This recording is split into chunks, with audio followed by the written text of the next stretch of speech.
This problem has been there for many years, and we have been talking about it for many years. I remember when I was in UP, I was taking this problem up because every young person I met, you will not believe, I met a person he was 28 years old, and he was crying because he said that every time he has given the exam, and he has given the exam so many times, it's the paper leaks, something goes wrong, and at the same time he feels that now I've invested so much in this. If I leave it now and try to start looking for a job now or try to do something, I will have no future. So he gets stuck in that cycle of going on and on, giving more and more exams and tests and preparing, and the boy is 28 years old. And it's not one person, there are thousands and thousands of children like this. Every parent who is a parent of a child who is studying for an exam, every parent, we know what the children go through. We know how much they struggle, and these children are children who don't have resources. So they have a genuine problem. They are genuinely just asking. They had said they were going to do a peaceful protest. They were genuinely simply asking that they should be heard. Now the Prime Minister, he is the leader of the country. This is the youth of the nation. This country belongs to them. This parliament belongs to them. We are all here because of them. So the least he can do is hear them out, listen to them, call them, understand what the issue is. They are asking rightly for the resignation of the minister. लेकिन issue ये है कि ये बार बार हो रहा है और इस पर कोई कार्रवाई नहीं होती है. मुझे याद है जब मैं यूपी में काम कर रही थी तो जो पेपर लीक हो रहे थे वो एक दो जो एकदम जो नीचे वाले अधिकारी हैं उनको आपने अरेस्ट कर लिया या 2 दिनों के लिए रख लिया थाने में, उसके बाद बात वहीं पे रुक जाती है. किसी पर कार्रवाई नहीं हुई है, किसी पर कोई ठोस कार्रवाई नहीं हुई है. अब ये मुद्दा इतना ज्वलंत इसलिए है क्योंकि देश के युवा हैं ये, और ये समझ रहे हैं कि हमारे फ्यूचर, हमारे भविष्य के लिए क्या है.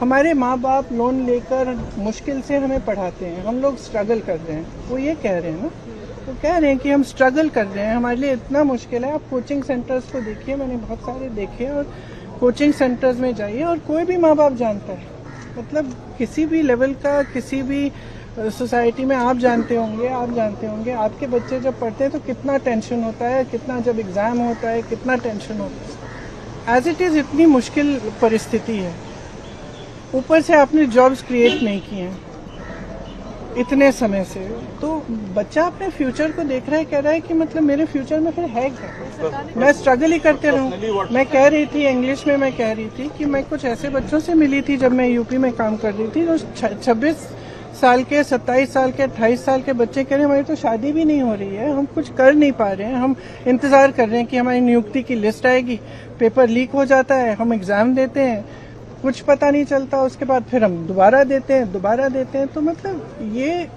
एक बहुत ही जेन्युइन प्रॉब्लम है और इसको हल्के में कोई नहीं ले सकता. ये एक बहुत जेन्युइन प्रॉब्लम है. आज युवा बहुत ही दुखी है एक्चुअली. ये जो आप नाराजगी देख रहे हैं एक्चुअली दुख है कि हमारे फ्यूचर, हमारे भविष्य के बारे में कौन सोच रहा है.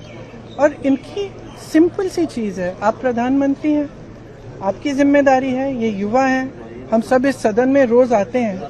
आप ना तो यहाँ पे आप चर्चा करना चाहते हैं, ना ऑपोजिशन को आप पॉइंट उठाने देते हैं, आप डिस्कस नहीं करना चाह रहे हैं.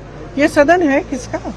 ये उन्हीं युवाओं का है ना जिसको आप रोक रहे हैं बाहर, जिन पर आप लाठीचार्ज कर रहे हैं, जिन पर आप आंसू गैस चला रहे हैं. ये तो मतलब ये सदन ही उनका है. हम सब यहाँ हैं, किसने हमें यहाँ रखा है? उन्होंने ही रखा है. तो उनकी बात तो सुन ले. राहुल जी ने कहा है कि prime minister Modi anti youth है. बिल्कुल एंटी यूथ है. मैम बीजेपी देखिए, एंटी यूथ है, एंटी गरीब है, एंटी किसान है. अब 12 साल हो गए, हम सब देख रहे हैं ना, किसान आंदोलन कर रहे हैं, आप उन पे दमन कर रहे हो, अब बच्चों पे दमन कर रहे हो. बच्चे हैं, सुन लीजिए इनकी बात, क्या होने जा रहा है. अगर इनकी बात शांति से सुन लें, आप मंत्री जी की जिम्मेदारी है, उनसे रिजाइन करवाइए. देखिए, एक जमाना था जब मंत्री जिम्मेदारी लेते थे. मुझे याद है एक ट्रेन का एक्सीडेंट हुआ था शायद 80s में, अगले दिन उन्होंने इस्तीफा दिया. जो मंत्री रिस्पॉन्सिबल थे, जो उसके समय के रेल मंत्री थे, तो इस्तीफा दीजिए, जिम्मेदारी लीजिए, और सबसे जरूरी तो यह है कि सिस्टम को दुरुस्त करिएगा. If I leave it now and try to start looking for a job now or try to do something, I will have no future. So he gets stuck in that cycle of going on and on, giving more and more exams and tests and preparing, and the boy is 28 years old.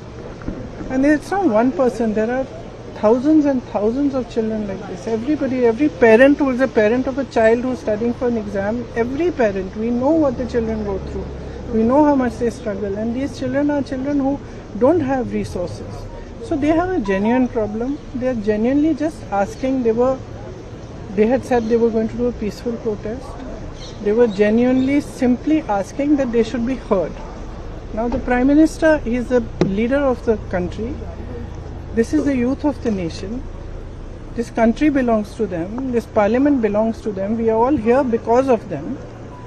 So the least he can do is hear them out. Listen to them. Call them. Understand what the issue is. They are asking rightly for the resignation of the minister. तो क्या आप लोग सदन में इस He is मुद्दे the को person who is उठाएंगे? responsible. क्या मैम इस मॉनसून सेशन में लगातार आप लोग इस मुद्दे को उठाएंगे? नहीं, देखिए, हम राहुल जी लगातार इस मुद्दे को उठा रहे हैं काफी समय से. ये कोई नया मुद्दा नहीं है, लेकिन इशू ये है कि ये बार बार हो रहा है और इस पे कोई कार्रवाई नहीं होती है.